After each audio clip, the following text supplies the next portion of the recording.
Hi, I'm Elena. After 12 years of crafting a system from scratch, I believed the promotion was mine. But my boss handed it to his cousin, someone who couldn't even decipher the architecture I created. They wiped out my name, my work, even my access. But what they didn't know, I never shared the manual. Before we dive in, what time is it where you are and where are you reading from? Drop a comment below. This one, it's personal. I arrived at the office before anyone else that Monday, which, to be honest, wasn't unusual. I've always been the first in and the last to leave. That morning felt different, though, like the air had shifted, almost electric. After 12 years of late nights, missed holidays, and sacrificing any hint of a personal life, today was supposed to be the day. The leadership team had scheduled a company-wide restructuring announcement. Everyone was buzzing. Everyone assumed, and quietly I did too.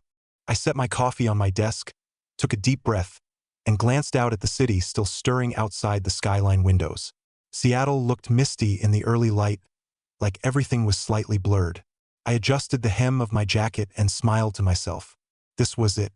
After a decade plus of building the system from the ground up, line by line, version after version, this was finally my moment. By 8:15, the usual morning hum began. Texts rolling in with bagels, analysts tapping keyboards with one hand and sipping espressos with the other. I walked past them toward the meeting wing, ready to join what I thought would be a pivotal meeting.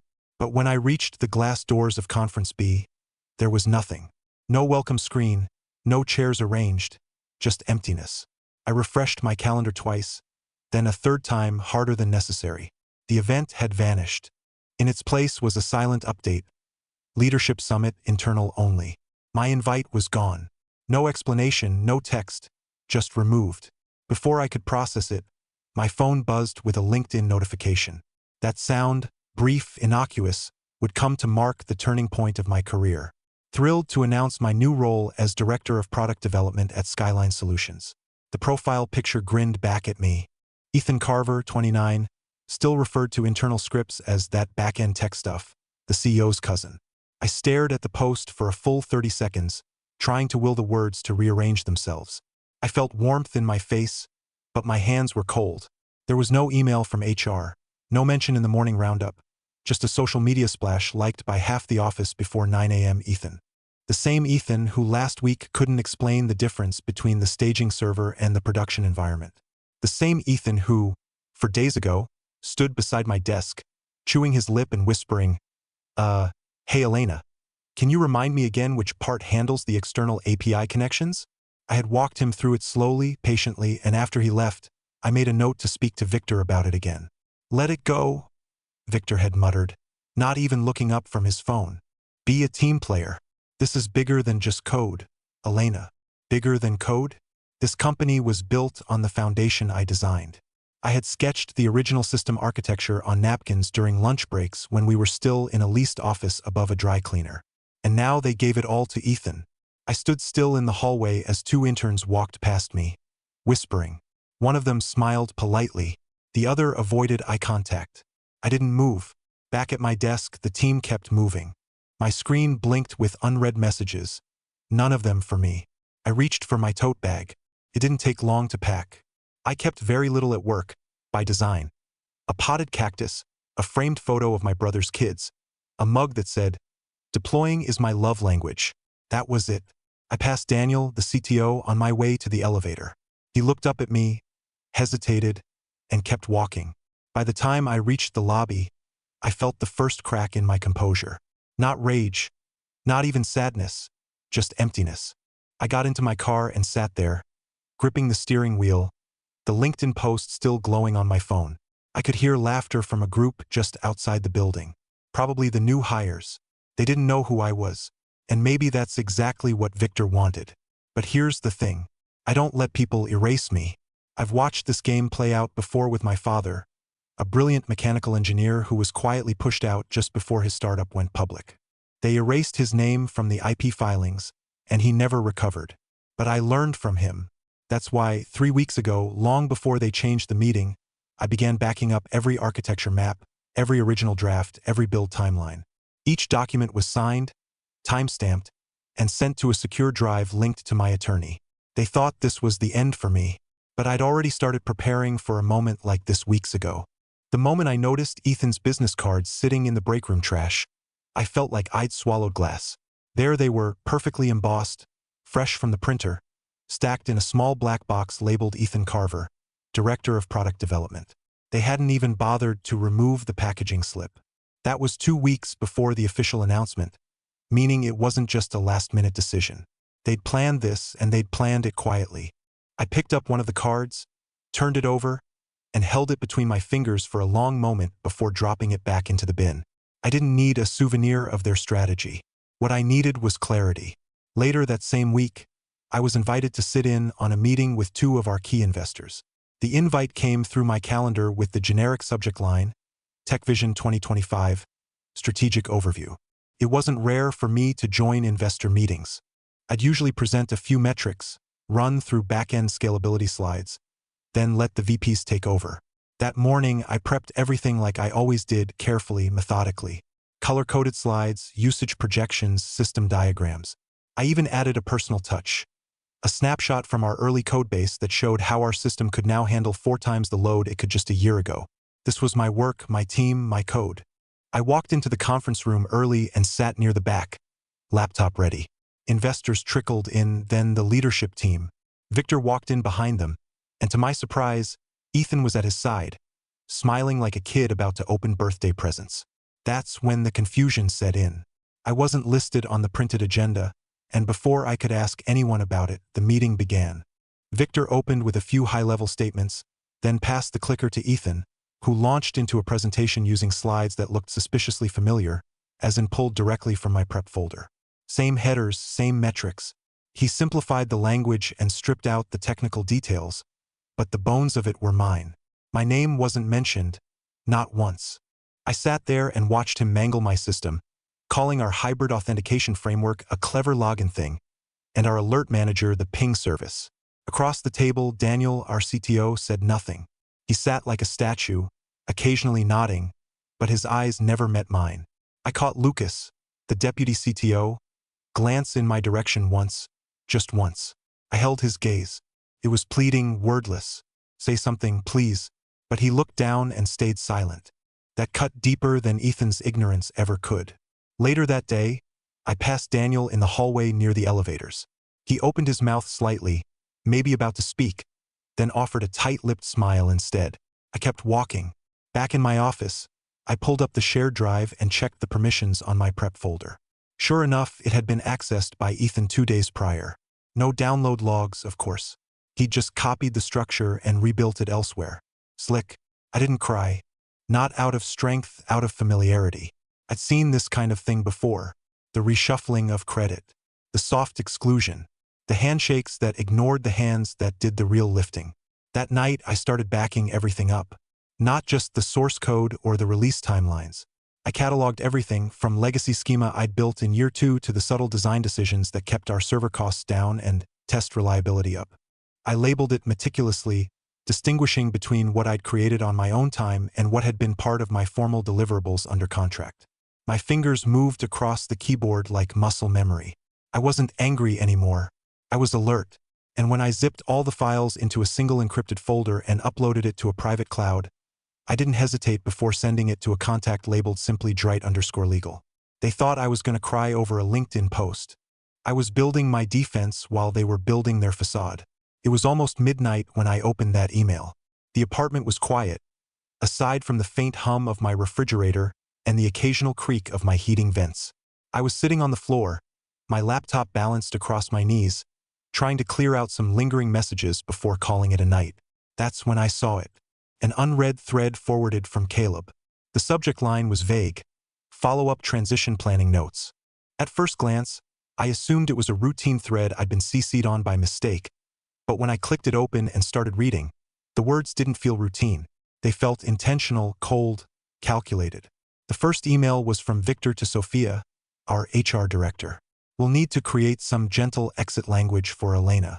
Something about evolving company priorities. Maybe frame it as a transition toward younger, more dynamic leadership. We don't need a scene. She's sharp, but not confrontational. The reply followed just minutes later. Got it. We'll flag for Q2. Will she be informed before the promo goes public? And then came Victor's response. No need. Let her process it on her own time. That last line sat in my chest like a punch. So that was it. Not just a betrayal, a strategy to discard me. Quiet, passive, efficient, like I was a worn-out server node getting decommissioned. I didn't move for a while, just stared at the screen. It wasn't anger I felt first. It was disbelief. Disbelief that after everything I had built for this company, they were plotting how to erase me with smiles and euphemisms. I closed the laptop, stood up, and walked to the kitchen. I poured a glass of water, though I didn't drink it. My thoughts were moving too fast to swallow anything. The next morning, I arrived at the office early as usual. I planned to send out a system notice to the dev team, routine maintenance scheduling. I logged into my laptop, opened Slack, and stopped cold. My access was gone. Every channel gone. Every thread gone. My name didn't even appear in the org chart anymore. At first, I assumed it was a bug. I restarted, logged in again, still nothing. I walked to the IT department, forcing calm into each step. Inside, a junior tech looked up from behind his monitor and offered a stiff smile. Hey Elena. I was told what? I asked, my tone sharper than I intended. He swallowed. That your permissions were being transitioned. Leadership's directive. Leadership? They didn't even have the courage to tell me to my face. They just shut the door and flicked the switch. I left the office without saying another word. Drove home in silence. Seattle streets blurred by windshield wipers and muted anger.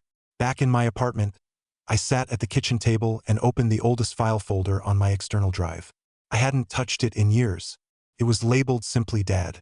Inside was a scanned image of my father's notebook, his handwritten schematics for a modular turbine design he developed in the late 90s. His company had pulled the same move, phased him out right after using his prototype to land funding. They replaced him with a younger engineer who took credit. He never fully recovered. One night, not long before he died, he said something I never forgot. Don't give them the keys, Elena. They'll smile while they lock you out. Keep your own damn copy of the blueprints. I kept everything. That night, I opened a blank concurrent document and began typing a detailed list of every subsystem I'd authored. Every line of logic, API interaction, algorithm design choice, timestamped and mapped back to my original Git history. I color-coded sections by authorship, personal, pre-employment, collaborative. Then I opened my encrypted email thread with Jenna Wright, my IP attorney, and began attaching files slowly, methodically. I didn't send them yet. Instead, I closed my laptop, leaned back in my chair, and stared at the ceiling. I could almost hear my father again, calm but certain. They didn't fire me. They just thought they could delete me. But I built the code and I never gave them the manual. I didn't even have time to sit down before the message from Ethan landed in my inbox. Subject line: urgent, system down, help. No greeting, no explanation. Just 4 lines of frantic nonsense that reeked of panic. Slack had gone down. The test environment was unstable. The deployment scripts were failing mid-sequence. And the app's login portal was throwing error codes so cryptic that even the junior QA team gave up deciphering them. He was begging me for help. At first, I considered deleting the message. Let the system burn. Let Ethan stand on stage and stutter through the fire he'd created. But that would have punished the engineers, the testers, the support staff, my people. They didn't deserve that. So I sent him a brief response. No warmth, no explanation. Roll back deployment, isolate live node, re-authenticate the SSO module, restart only the secure shell node, then pray. And I didn't sign it. I hit send and closed the tab. The next morning, I woke up to find the issue had been resolved. No mention of my name, of course, but the site was stable again, and the update had quietly disappeared from the rollout calendar. What didn't disappear, though, was a meeting summary forwarded to me by a friend in finance. It was a transcript from an internal debrief. We're investigating why legacy code contributed to the deployment conflict, Ethan had said. It appears to be remnants of the earlier framework structure before I started refining things. Before he started refining. I could feel my jaw tighten as I read those words. I didn't just write that framework. I built the damn foundation he was standing on. And now he was treating it like a flawed hand-me-down he found in a clearance bin. They weren't just taking credit anymore. They were rewriting the record. 2 nights later, The company hosted an off-site celebration at some rooftop venue downtown. The official line was that it was for new strategic vision alignment and emerging leadership. Every department got invites. RSVPs flooded internal email except mine. Not that I needed a formal notice to know I was excluded. The silence was its own form of communication. But when Caleb texted me from the elevator, "Aren't you coming? Thought you were giving a speech," I had to fight the lump forming in my throat. I typed out a lie. "Busy with client calls tonight. Told them in advance." I tossed the phone across the couch and grabbed my laptop, pretending to work while the party raged somewhere I'd once been a cornerstone of. The next morning, I woke up to photos. Ethan standing center stage, holding a crystal plaque with his name on it. My team clapping. My features didn't appear in any picture, not even in the background. I was gone like I'd never existed. They weren't firing me. They were scrubbing me like mold behind drywall, cut, sanded, painted over. I didn't cry. I didn't scream. I got dressed, brewed coffee, and sat at the dining table. I opened a new draft in Gmail. To Victor Marshall, CC. Board at Skyline Solutions, BCC. Jenna Wright, ESQ. It wasn't emotional. It wasn't angry. It was surgical. Please note the underlying authentication framework and custom-built API integration modules developed pre-employment remain the intellectual property of Elena Voss. No written agreement of transfer was executed. Continued commercial use may constitute unauthorized replication of non-assigned IP. At the bottom, I added one quiet line. Unauthorized commercial reuse may constitute breach of IP law. I read it 3 times before hitting send. When the confirmation appeared, I didn't feel satisfaction. I felt calm, calculated, complete. Victor didn't reply, but I saw the read receipt. Daniel, the new CTO, viewed it twice. Once from his work account, once from his personal phone. That night, I opened the folder I hadn't touched in months. It was named Plan B Full Control. Inside were backups of my early freelance code, when the authentication framework had first started as a side project in my spare bedroom. I had sketched diagrams by hand, scanned them into my system, and tagged every key segment with initials. My initials. The version logs were meticulous, with timestamps from years before I joined Skyline Solutions. My original login logic, my failsafe architecture. I scrolled through the files line by line. If they thought they could erase me, let them try building without a skeleton. Let them try breathing without lungs. Let them try selling a platform without its beating heart. I whispered aloud, steady and clear. "You want to erase me? Try doing it without my backbone." The next time they'd say my name, it wouldn't be in a meeting. It'd be in a panic. 3 days before the announcement, the system crashed again. Not entirely, just enough to damage trust. 2 of our partnered clinics couldn't access appointment scheduling. Patient profiles froze mid-load, and in the back end, the monitoring tool I had built lit up like a Christmas tree. I still had passive read-only access through my local backup interface. I saw every error stack, every misrouted line of logic. They were trying to rewrite me, or rather, rewrite the architecture I had authored. Caleb texted me in a panic around 10:38 a.m. "They're patching your core module." Daniel told me to modernize the legacy framework. I told him we shouldn't touch that without you. He didn't care. By noon, the patch had failed. The environment fell out of sync. And for 90 long minutes, the system was effectively blind. No user login, no external API calls, just a blinking error wall that said exactly what they deserved to hear. Authentication framework unresponsive. Of course, on the outside, they spun it differently. A minor hiccup.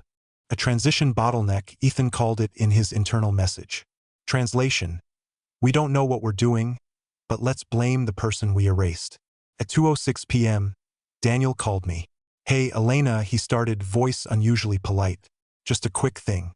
We're troubleshooting a few things with the auth framework. Thought maybe we could pick your brain, maybe jump on a call. We'd be happy to compensate." Compensate? I almost laughed. "No, Daniel," I said flatly. "I think we're past that. If you need anything, you can reach out to Jenna Wright. She's handling my side now." Silence, then a quiet, "Understood." I hung up without saying goodbye. Jenna already had the documents prepared. I forwarded her the latest logs, plus the internal message Caleb had slipped me. She responded within the hour. "We're filing a formal notice of proprietary authorship and prior IP registration. It'll hit their inboxes by morning." She attached metadata records from GitHub dated 2015, nearly a year before Skyline Solutions even existed. Every comment, every line carried my signature logic. They thought they were rewriting legacy code. They were trying to repaint a wall without checking if it held the house up. The next day, chaos made itself public. Screenshots of user errors flooded the Skyline Solutions support thread on X. One mom posted a screenshot showing she couldn't access her daughter's vaccination record. Another user claimed their pharmacy integration had failed mid-prescription sync. The posts got likes, then reposts, then angry threads, then blog posts. Ethan posted a bland apology tweet, then deleted it an hour later. Meanwhile, someone from HR quietly sent an email across departments. Please refrain from discussing technical issues via Slack or with any external contacts. Keep communications internal. Translation: shut up and pretend. Caleb messaged me again, this time with a screenshot from the internal Slack. A message from Victor himself. We need to contain this before she goes public. She, me, not Elena. Just the problem. They didn't want the world to know that their product was being held together by someone they had thrown out with their garbage. But it was too late. The dam was cracking. I didn't reply to Caleb. I didn't need to. Instead, I sat down at my desk and opened my password manager. I deleted every Skyline Solutions credential I had: admin login, server remotes, API keys. Every thread of access I'd once protected like sacred code, I now removed with clinical precision. When I closed the program, I looked up at the 2 sticky notes taped above my monitor. One was old, faded, and wrinkled. My dad's handwriting from years ago, scrawled in his lab-slanted cursive. Never let them forget what you built. And the other, bright orange, ink still fresh. Plan C in case they underestimate you twice. I opened my personal LLC folder. The files inside had names like auth_core_v1.3_ind and secure_session_v2_personal_rebuild. Versions of my system, refactored, restructured, independent of Skyline Solutions but built from the same DNA. My DNA. I wasn't just preparing for legal fire. I was building my next platform. And if they thought I'd been bluffing, if they thought I'd fold because I wasn't sitting in their corner office anymore, they were about to find out what bluffing looked like. When it came with proof, paperwork, and a legal arsenal, I had let them dig their own grave. And now I was standing at the edge watching them shovel faster. It started with an email from Brightline Ventures, Cassandra Holt's investment firm. Her assistant, polite and oblivious, thanked me for the updated authentication slide deck. At first, I stared at the screen, confused. I hadn't sent Cassandra anything in months. Curious, I requested to see what they were referring to. She obliged, attaching the deck, my slides, my color palette, my original system diagrams, the same ones I created 6 months ago for a private technical presentation meant only for internal training. Except now the watermark had been cropped out. My name deleted. My work repackaged under Skyline Solutions branding. No attribution, no credit, just a clean corporate theft buttoned up in a PDF. I didn't panic. I screenshotted every slide, every page. Then I opened my legal folder and created a new document. Unauthorized Use Exhibit C. I added the timestamps, then the original metadata, then the email exchange from Victor 6 months ago where he had praised the precision of my design. Then I hit save. Just hours later, the system broke again. This time it wasn't just a glitch. It was a crisis. 2 hospitals, our pilot clients in Chicago and Denver, both experienced simultaneous lockouts. Their clinicians couldn't log in. Password resets failed. Even 2-factor authentication hiccuped. The outage lasted 17 minutes, but in medical tech, that might as well be 17 hours. One of the hospitals canceled their expansion deal that same day. Their official statement: data reliability and operational transparency not up to standard. I knew what they meant. We looked sloppy. Sloppy kills trust. And once again, Ethan stood in front of the board and called it legacy code issues. I wanted to scream, but I didn't. I didn't need to because I had the logs. Every version, every framework, every comment I ever left in the system's backbone, including the one from 4 months ago that read, "Do not decouple this layer." Creates instability with external token matching. They decoupled it anyway. And look what happened. I emailed the logs to Jenna. She didn't reply in words. Just sent back a file. IP violation updated with breach notes. She CC'd the Skyline Solutions board, legal, and this time Cassandra herself. The email included the original GitHub repo timestamps, my internal emails to Victor, the investor slide deck with metadata proving it was mine, and a formal cease and desist warning on behalf of my LLC Medisecure. By the end of the day, Daniel called. I didn't answer. Victor didn't even try, but the message had been delivered. And unlike their systems, it wasn't crashing anytime soon. That night, I opened LinkedIn. No fanfare, no flair, just a simple update. Systems architect, IP owner, Medisecure. Built it once, won't let it be stolen twice. The name wasn't new to me. It was the name I dreamed up during a weekend trip to the mountains years ago, when I still believed I'd launch something on my own one day. I had reserved the domain, filed the LLC paperwork, written the core architecture, all of it quietly waiting in the background. Now, it wasn't just an idea. It was a warning shot. The next morning, my inbox started filling with something unexpected. Messages from engineers inside Skyline Solutions. Elena, I've been following everything. Do you need help? If Medisecure is real, I want in. You built the thing that works. They're trying to duct tape it now, and it's falling apart. They didn't know it, but I had a list already. A list of who had integrity, who stayed silent out of fear, not complicity, and who I'd be willing to work with again under my own roof, my own name. As for Ethan, he was still posting vague updates, still smiling in photos with the board. But his eyes were starting to crack, the bravado slipping, the PR polish dulling. They thought I'd just disappear quietly, be their technical ghost, locked outside, powerless. But I wasn't hiding anymore. I had my own name, my own code, my own plan, and a paper trail that didn't just expose what they took. Proved I could take it all back. I gave them the chance to walk away, but they chose to run with my work. And now they were running straight toward a wall. The first call came in while I was folding laundry. I let it go to voicemail. The second came minutes later, then a text, then an email, all from Daniel. Please, we need a technical overview. It's bigger than just the patch. I didn't respond. I had no interest in being the janitor for the disaster they engineered. But when the third call came, this time from Daniel's assistant, I paused. Miss Voss, the board would like to request a direct conversation with Cassandra Holt. She asked for you by name. That made me stop mid-step. Not Victor. Not legal. Cassandra. I closed the laundry room door and moved into my home office. My heart steady. Finally, someone who wasn't trying to silence me, but someone trying to understand why everything was collapsing. I didn't reply immediately. I wanted them to wait. Then I sent back one line. Your board doesn't need an overview. They need a history lesson. Cassandra agreed to come to me, not the other way around. That shift alone told me everything I needed to know about who still held control and who had just lost it. She arrived the next morning in a sleek navy suit. Her demeanor clipped but far from hostile. No entourage, just her. A leather-bound notebook, and eyes that had seen too many polished lies. We didn't start with small talk. I'll get to the point, she said, placing her notebook on my kitchen table. Victor told us he was the visionary behind the core infrastructure, that the platform's architecture was a collaborative build with his direction. I pulled a folder from the cabinet behind me labeled Origin and slid it across the table. Inside were printed GitHub timestamps from 2015, original sketches in my handwriting, a copy of the IP registration filed weeks before Skyline Solutions Incorporated, and the email Victor sent me thanking me for saving the project with that off-layer rework. Cassandra flipped through the pages. Her expression didn't change, but the way she exhaled said enough. She finally spoke. There will be an emergency board session tomorrow morning.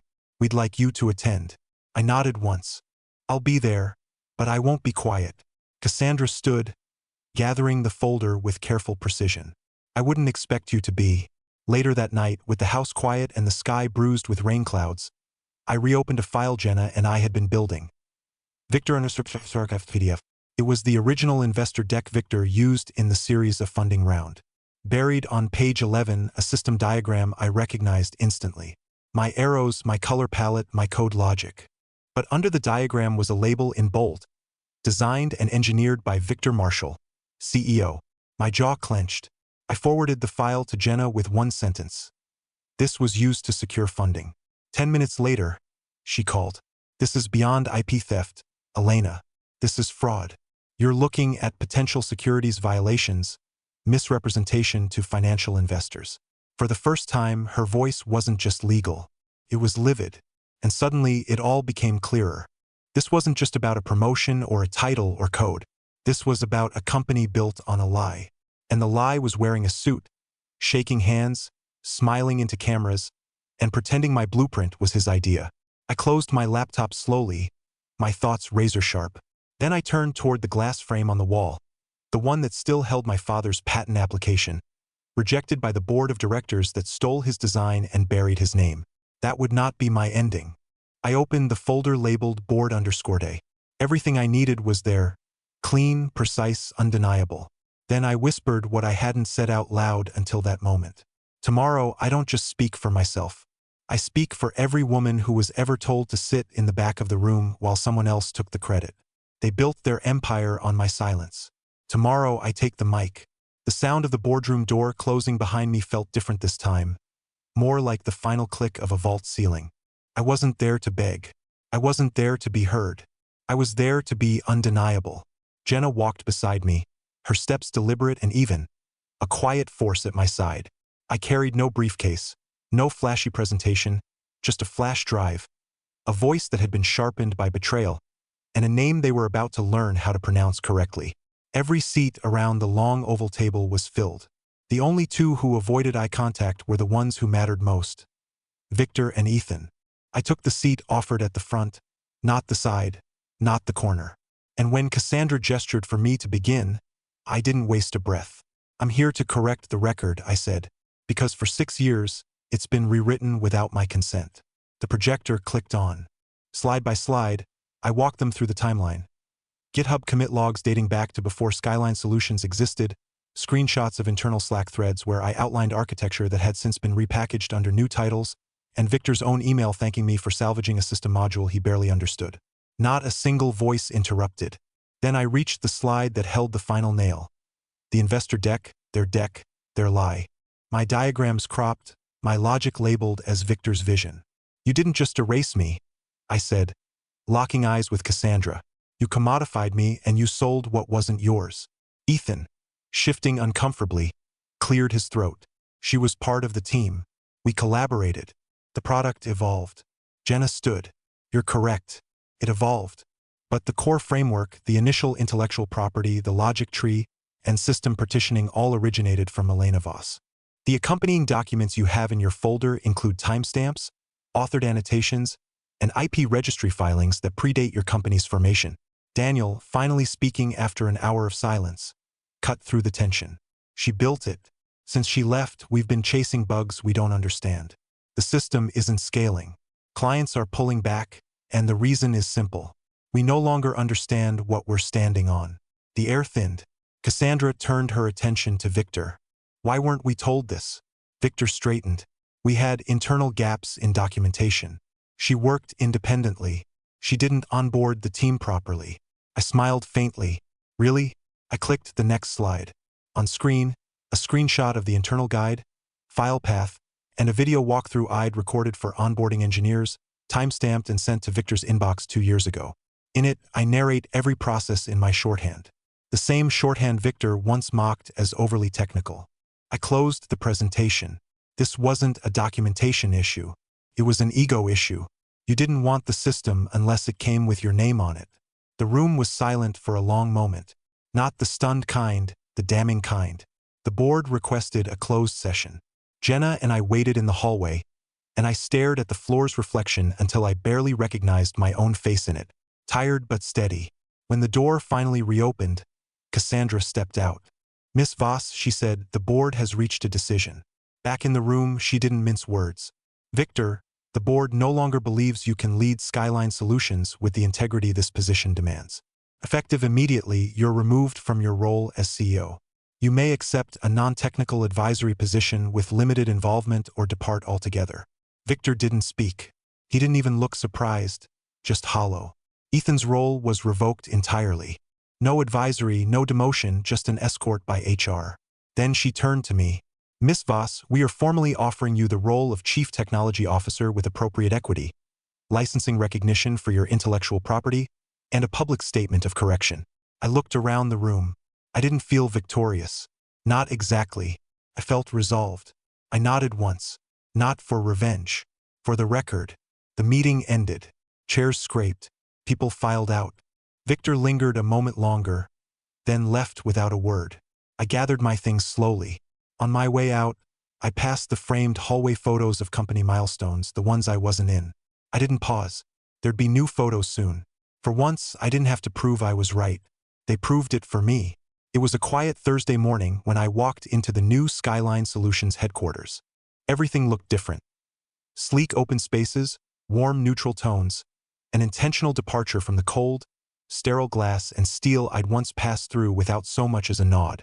But what stood out wasn't the upgraded interior. It was the door plate on the corner office. Chief Technology Officer, Elena Voss. I didn't cry. I didn't smile like some corny movie scene. I just stood there, hand on the handle for a moment, taking it in. The woman who had been erased now had her name engraved in metal. Inside, the workspace was simple. No awards, no ego wall, just a framed blueprint. The one I'd sketched years ago on a napkin while waiting for my coffee.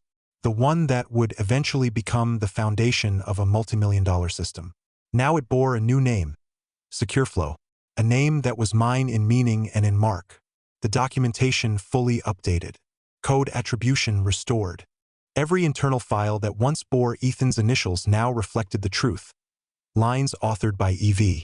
I didn't rewrite history. I restored it. 2 days ago, the public relaunch went live. Cassandra made the announcement, crediting the visionary system engineer whose early architecture made SecureFlow possible. She never said Victor's name. No one did. Later that day, I found an old Slack message printed and tucked into my office inbox from Caleb, weeks ago. Still following your blueprint. It holds. That meant more than any title. Ethan had disappeared from every tech circle I knew. His LinkedIn was barren, save for an update that read independent consultant, which was code for unemployed. Word around the industry was he'd applied for a QA role at a mid-tier fintech startup. The hiring manager was a friend of mine. She didn't call him back. I didn't celebrate that. I didn't need to. He gambled with something he couldn't carry. I just kept carrying what I built. The real surprise came in the form of an email. Short, stripped of polish, from Victor. Elena, I should have valued what you built. I confused leadership with ownership. You deserved better. V. I stared at it for a moment. My fingers hovered over the keyboard. Then I typed, "Thank you. I wish you well. No need for more. Some endings don't need punctuation. They just need release." That weekend, I met Caleb at a small cafe on 3rd. We sat by the window, cappuccinos in hand, and talked about everything except Skyline Solutions until he finally said, "We've got 6 engineers ready to join you, by the way, if you're still planning to build that new platform for ethics-driven design." I smiled. I never stopped planning. I just needed space to build it without asking permission. He raised his cup. To MediSecure. No, I corrected gently. To what comes next. Because that's where my focus had shifted. From reclaiming my past to mentoring the future. The LLC wasn't just a shield anymore. It was a vessel. We were building tech that worked for people. Systems that included women, protected data, and valued transparency over politics. Young engineers, especially women, started emailing me. Some wanted jobs. Others just wanted to know how I didn't give up. I told them what I wish someone had told me when I was 37 and silently watching someone else take the mic. Build your own table. And if they don't invite you, bring your own chair, your own voice, and your own damn blueprints. 3 months ago, I walked out of a boardroom after proving my worth. Today, I walk into rooms where I don't have to. They know. And more importantly, I know. Some scars never fully fade. But when you write your truth into the future, the past can't erase you. And maybe that's the real takeaway. When someone tries to silence your voice, the most powerful thing you can do is speak louder with your actions, your boundaries, and your truth. Have you ever been in a situation where you had to fight for credit that was rightfully yours? Share your experience in the comments. We'd love to hear it. If the story resonated with you, don't forget to like, subscribe, and turn on notifications. More powerful, real-life inspired stories are on the way.